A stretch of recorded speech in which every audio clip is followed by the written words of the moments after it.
Okay, my name is Leon Dixon Jr., and I was born in Kansas City, Missouri in 1940, April 19th, 1940. And I like to tell people, I often emphasize myself being a junior because my father, Leon Dixon Sr., he died 6 months after I was born. But see, he was born with one arm. And he was an outstanding athlete with that one arm, and he used to like fascinate a lot of people. So I grew up hearing stories about him. So like, I wanted to like pattern myself after him and be a good athlete too. Now I was a fairly middle athlete, but I was nowhere near that outstanding. But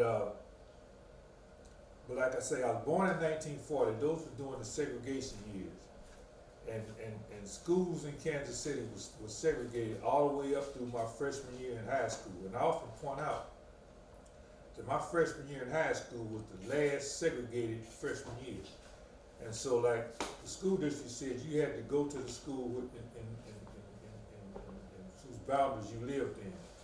And although I didn't live in Lincoln District, because I went there, I wanted to keep going there because, like I say, like I was a third generation Lincoln High School graduate. My grandmother went to Lincoln High School and graduated. In fact, she was there, Melvin Tosin, who was with the great debaters. He was a Lincoln High School graduate.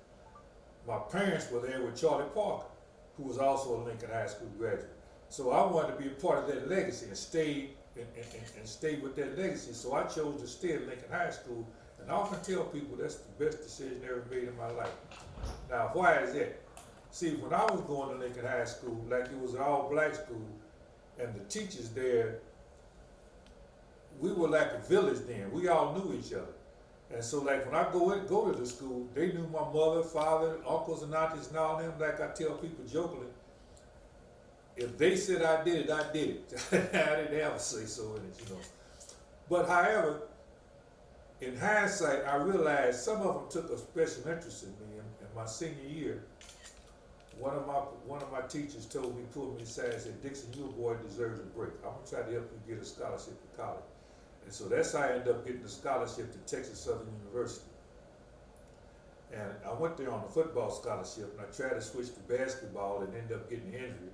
And I had to live with that from that point on. That's why to this day I walk with a cane because of the injuries I suffered when I was in college. But while I was there, I majored in math, and I got my bachelor's degree in mathematics. And then when I finished, graduated, I stayed there and got a master's degree. But here's the thing I would like to point out about that.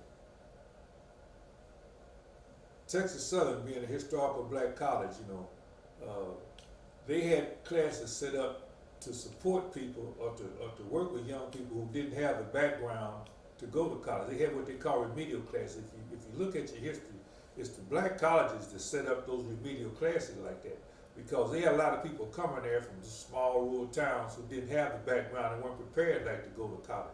So they set up those remedial classes to get them prepared. Well, when I was in graduate school working on my master's degree, and I majored in mathematics, they had the graduate students tutoring the undergraduate students. Now, why is that important? Well, I'm gonna get to that. But while I was in graduate school, and I graduated, NASA was just coming on board, and they had a facility there in Houston, and one of the professors there was consulting with them, and he arranged for Texas Southern students to go to do internships at NASA. So I was able to get one of those first internships, at NASA. In other words, the first group of interns, I was among them in NASA. So I had a background in NASA where I learned computer science and so forth. See, back in those days, they didn't teach computer science in colleges and so forth because it was a brand new field. You had to learn computer science, whether it was commercial or scientific, on the job. So I had gotten experience with that. So how did that benefit me? Well, when I graduated, I tried to pursue to get a PhD, but due to illness and so forth, I had to terminate that and ended up coming home. And I ended up going to the hospital. I was in the hospital for about 17 days. And so I finally got out, and I was looking for a job.